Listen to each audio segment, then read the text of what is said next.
Greetings, this is Griff Ruby, the Nostalgia Catholic, with yet another Isaac Asimov short story. This one appears in his other magazine. He had two, Asimov's SF Adventure magazine, not to be confused with Isaac Asimov's science fiction magazine. So, Adventure just kind of harks back to a little bit more of the earlier kind of golden age science fiction that was as much of an adventure story as it was, true, pure science fiction itself. And one other interesting variation between these is that where the other, here's the previous one, is just a digest size, of the adventure magazine is a large size. Sort of like how the magazines used to be back in the days of the pulps. Kind of harks back to that just a little bit. Okay. Now this magazine has a story of his. Apparently, this is the second one of these. We already had another story of his in the first of these. I believe these are the only two stories of his that appear in this magazine, and I don't think this magazine goes for very long either. So, he also has a little editorial. That was kind of fun reading, but I'm not going to get into it. So, how it's happened, page 64. And once again, there's really not much here. The thing he didn't do is put a blurb in the front. So, anyway, how it happened, 64 by Isaac Asimov. That's it. Now, let's take a look at how it happened. We do have something that's kind of nice. And that is, we have some artwork. So, we got two characters here. This is supposed to be Moses come down from the mountain. And this other figure is supposed to be Aaron, who is serving as his scribe. There's a little blurb here. Let me read the blurb. There is a perfectly simple explanation. Doing it right would have cost so much. You know, it just occurred to me in the previous story, I did not read the blurb. The blurb was kind of unusual. It wasn't on the first page. But it had, by the way, however, nothing to do with the story. It says, Dr. Asimov is currently at work on his autobiography, which is turning out to be a 2-volume work of remarkable size and interest. So that's kind of true. That really didn't even pertain either to that story or this per se. So it's just an unusual blurb.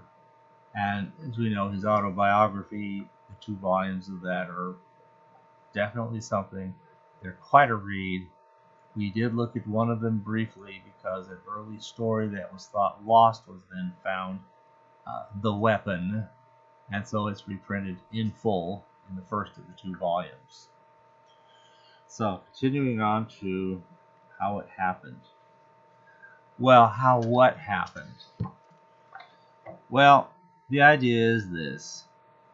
God injects full knowledge of how the whole world came into being into Moses' brain. Moses knows everything. Aaron's ready to write it down, and he says, "Oh, wait a minute. We've got a problem here. You're talking about all these billions of years, to say nothing of all the billions and billions of things that have happened. I mean, even if there's a nice little thing here. So, suppose you describe 1 million years of event to each roll of papyrus. That means you'll have to fill 15,000 rolls. You'd have to talk long enough to fill them, and you begin to stammer after a while. Based on a passage where Moses says, I am slow of speech, and this is that, and God's kind of saying, I give you your mouth. Who is it that? It's I do. I will give you the power to say what you need to say. And if necessary, I'll give you the brother here to help do your speaking for you, if by any chance you start running out of being able to say. In a nutshell. So, that's kind of Moses there for you. So, anyway. And he's got to cut it down. Cut it down, way down. How far down? Finally, Aaron just says, okay, 6 days. All right. I've given you the whole story, really. It's humorously written. So what about a story like that? Oh, quick note. That story is also collected into The Winds of Change. And has kind of an interesting blurb describing its origin. How it happened. 108. And this is a short story, and it says, "Not everything I do works out. I had it in my head in 1978 to write a mock history of the world and a series of funny scenes, largely because I had thought of what seemed to me a very funny scene to begin with. Unfortunately, the funny scene I had thought up for the beginning was the only funny scene I could evolve, so I gave up the project. I called the beginning of the book that didn't pan out How It Happened, offered it to George Skithers, and it appeared in the spring 1979 Asimov's science fiction adventure magazine." And it has a copy of the story in here too. So you can get that story in The Winds of Change. Now, that said, I've already given you the basic outline. The characterization is, of course, simply that of Moses and Aaron. Well, okay. The idea is the story as included in Genesis is obviously highly abbreviated. That much is true. I guess you could kind of think of it as kind of taking out the rationale for why the Bible would be inspired to start that way and kind of turning it into like a story that you can kind of look at and say, okay, yeah, that makes sense. Who would read a Bible that really did explain the whole details of all of every little nitty gritty detail of how all of the creation happened? That's just too much. It's so way overwhelming. And really, that's not even the point of the thing. I would have to say, and I guess it's kind of funny that so many people, including Asimov himself, know this story. I mean, it's every bit as much in his people's Bible, that is to say, Jewish people's Bible, as it is in our Bible, Christian people, because it's common to our Bibles. The creation story, the 6 days and so forth, and on the seventh day God rested, and all of that. So, God rested on the seventh day. What are these 6 days? A very, very thumbnail reduced description of how the world came about. What is kind of neat is how it does kind of parallel the actual creation. As if whoever came up with it did know something about it and speak from having been there, which is kind of part of the beauty of the thing. You see, what was first? Energy, light, radiation, radioactive, all kinds of things like that. That was first. In the beginning, there was light. You see? And what comes next? Matter, stuff, things put together, stars, planets, galaxies, all of it. You see? There's stuff, including now even the stuff of this planet in particular. It's all kind of telescoped together. But it's, the stuff is created and stuff exists. And ultimately that stuff came from, as they say, nothing, really.